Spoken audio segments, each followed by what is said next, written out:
Hello students, welcome to this lecture in which we're going to start calculus itself. And calculus usually is occupied with two main problems, tangent problem and the area problem. We're going to start with the tangent problem, and it's going to take us a while, and by the end of the semester we're going to start talking about area problem. So what is a tangent problem? Tangent problem, first of all, what is tangent? If you have some kind of a curve and you have a line that just touches the curve, that's going to be a tangent line. Tangent line just touches the curve at one point.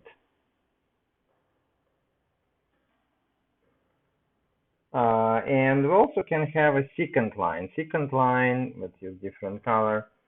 Secant line connects 2 points. So this line, this would be secant line.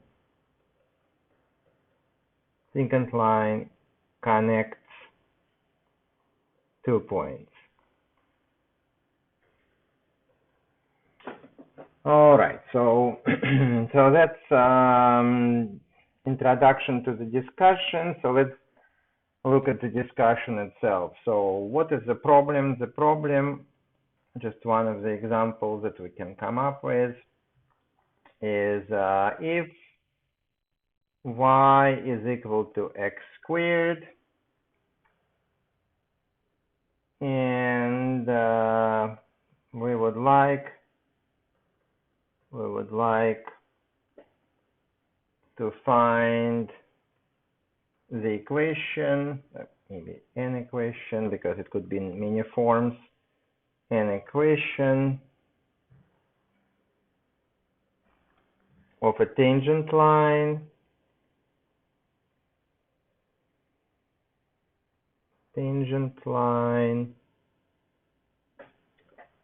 at x equals 1.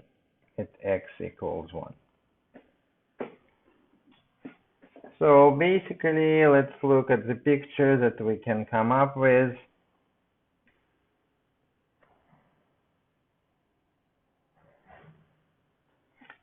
So I use the computer software to make the picture of y equals to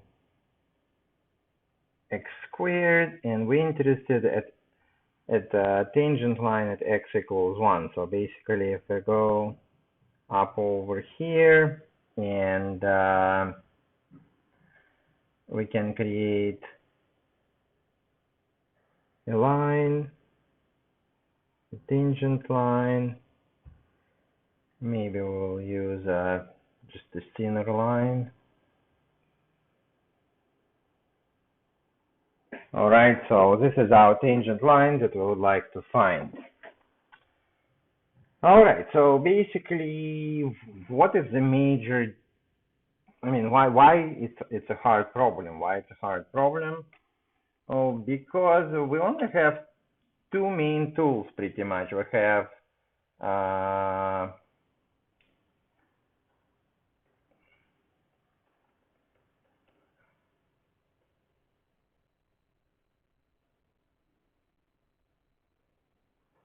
so basically we have two main tools. One is point slope equation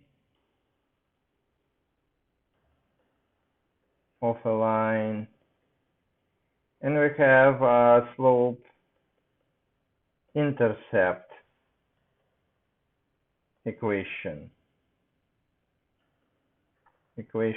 of a line. But as you remember, for the point slope equation, let me remind you over here that point slope equation is y minus y1 equals mx minus x1. And for the slope intercept form, we have y equals mx plus b. But for both of them, we need m. So for both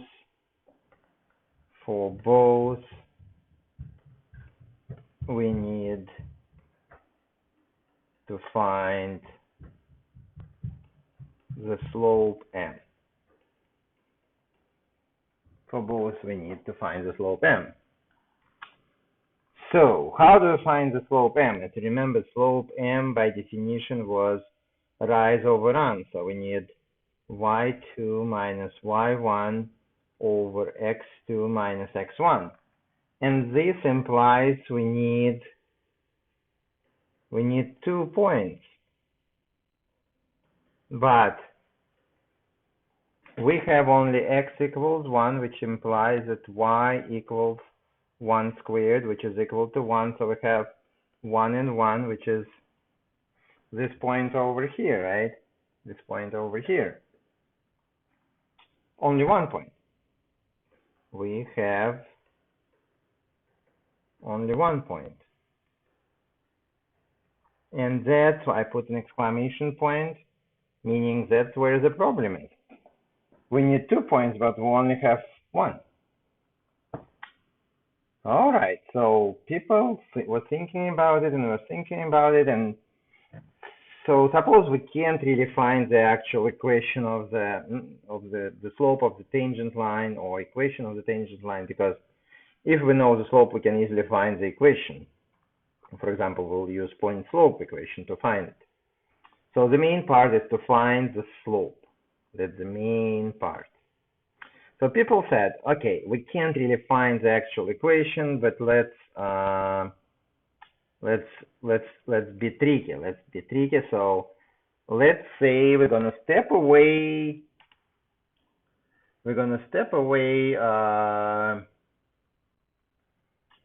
Far to the right. Suppose we're gonna step away to point 2 over here.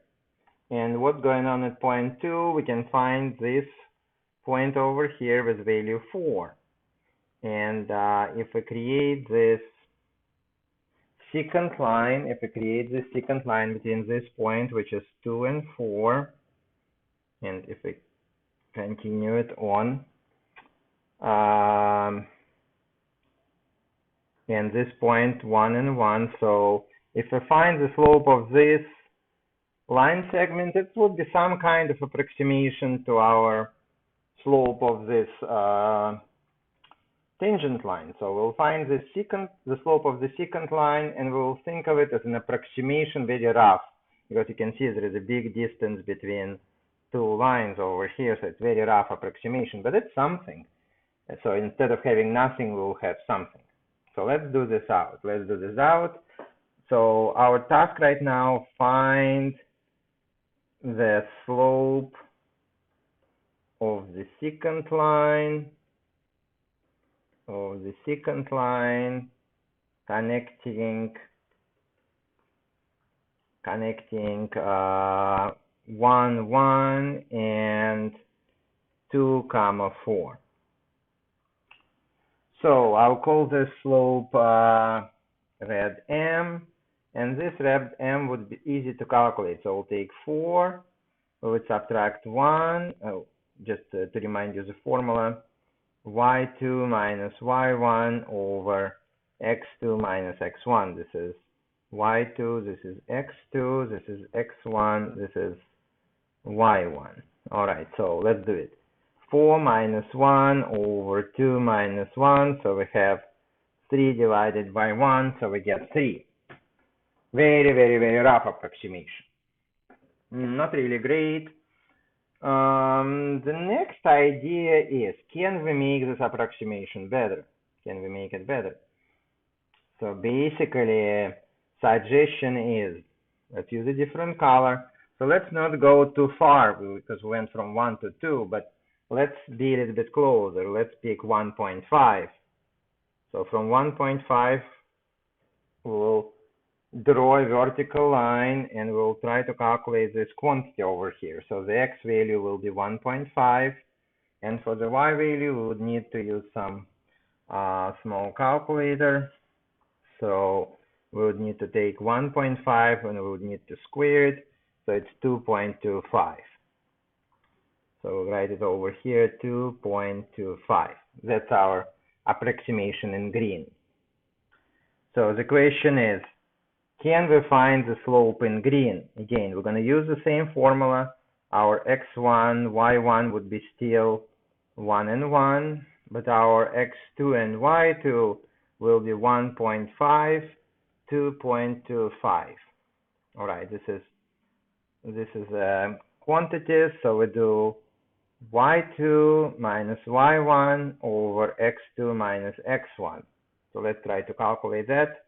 So it's 2.25 minus 1 over 1.5 minus 1.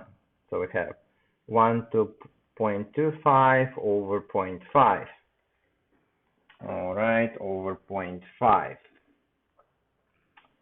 So basically, we take our small calculator. Actually, you can do it actually in your head. I'll show it in a second, but just for simplicity, let's take 1.25 and divide it by 0.5. So we're going to get 2.5.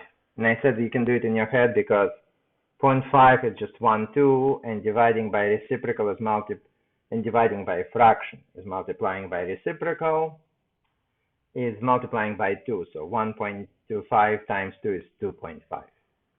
So we got a better approximation. So since we've done a couple of them, what would be the next natural step? To take our point that is currently located at 1.5 and move it closer. Let's say 1.1. I'll have to use different color. So which one? Light blue. 1.1. So basically, we're going to go to the curve and we're going to denote this point by 1.1 and 1.1 squared. Actually, 1.1 is like 11 squared, so it's 1.21. But if you don't trust me, we can actually do this out. Yes, it's 1.21. All right, so we get our new point. So light blue slope is for x1, y1 equal to 1 and 1, and x2, y2 equal to 1.1, 1.21. So again, y2 minus y1 over x2 minus x1. So we have 1.21 minus 1, and on the bottom we have 1.1 minus 1. We have 0.21 over 0.1. So again, if you don't want to do it in your head, we can use a simple calculator to do that. So we're going to get 2.1. 2.1, again, how do you do it without calculator? 1/10. So basically, we need to take the numerator and multiply by 10. So it shouldn't be too hard. 2.1. All right. So what is the next natural step, you might ask me? Move our point even closer. So I'll use some strange pink color. So my point will be over here.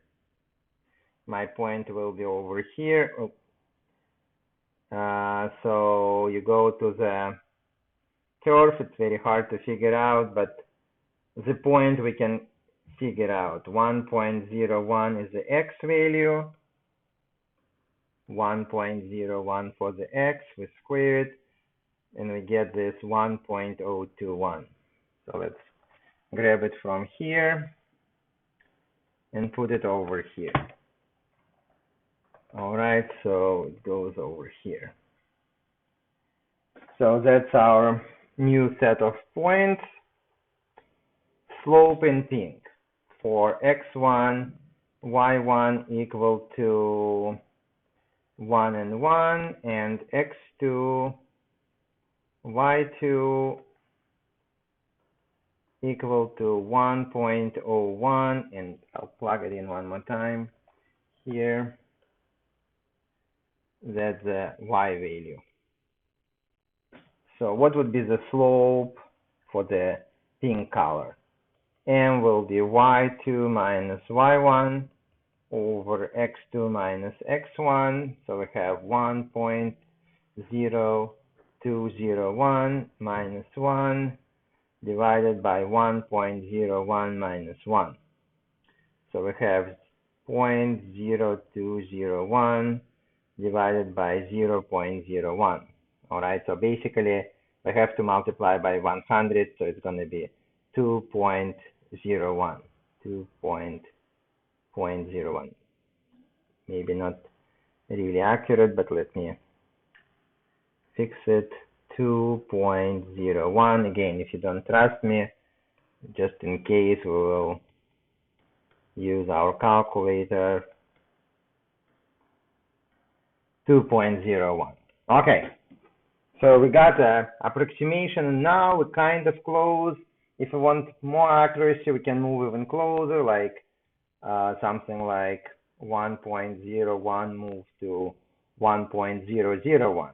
You can try it at home, see what you're gonna get. So what I'm gonna do now, I'm gonna construct a little table to understand what's going on. So this is my x2 that I keep moving closer and closer and closer to 1, and on the bottom I'll put my slope. So when x was at 2, that was this slope over here, slope was 3. Then we moved to 1.5. Do you remember the answer? I don't. So let's look, 1.5, so we moved to 2.5. 2.5. Then we moved to 1.1, and the answer was 2.1. 2.1. And then we moved to 1.01, and our answer became 2.01.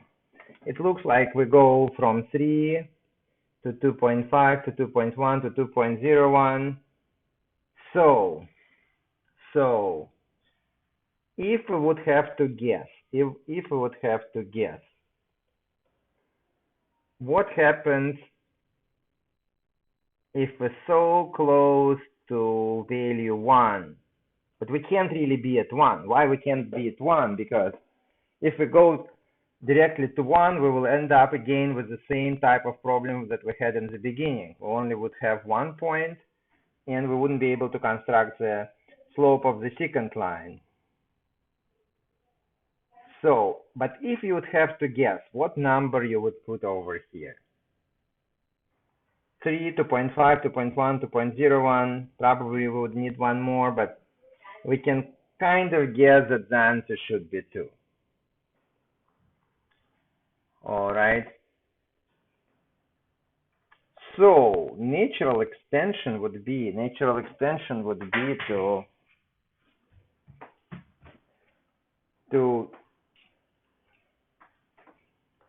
take this x2 and just use it as a variable. All right. So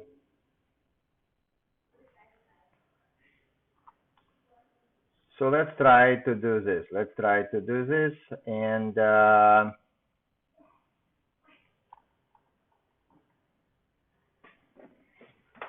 so we have a quadratic function.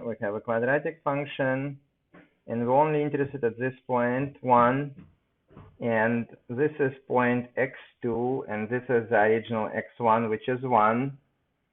All right. So our y is equal to f of x, which is x squared. And let's take and create this variable that would be the difference between the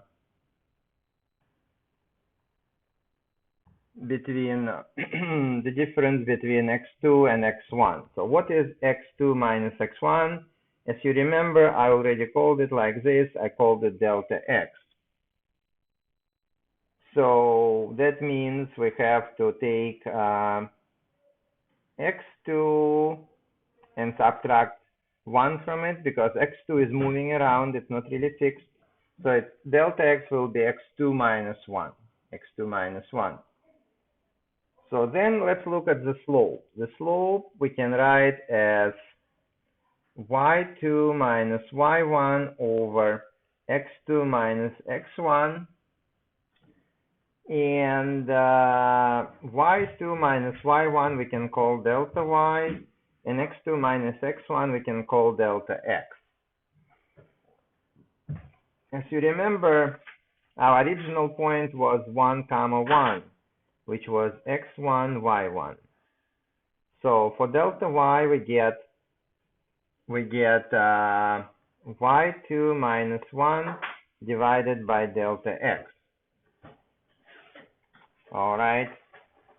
And now I'm going to do a mathematical trick. We're going to do a lot of mathematical tricks this semester.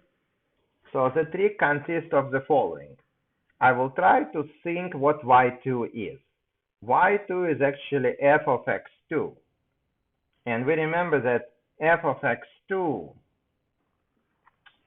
I don't know what x2 is, but I have the following rule over here, which says that delta x is equal to x2 minus 1. But if we add 1 to both sides, we're going to get that x2 is actually delta x plus 1. Remember, delta x is just one variable.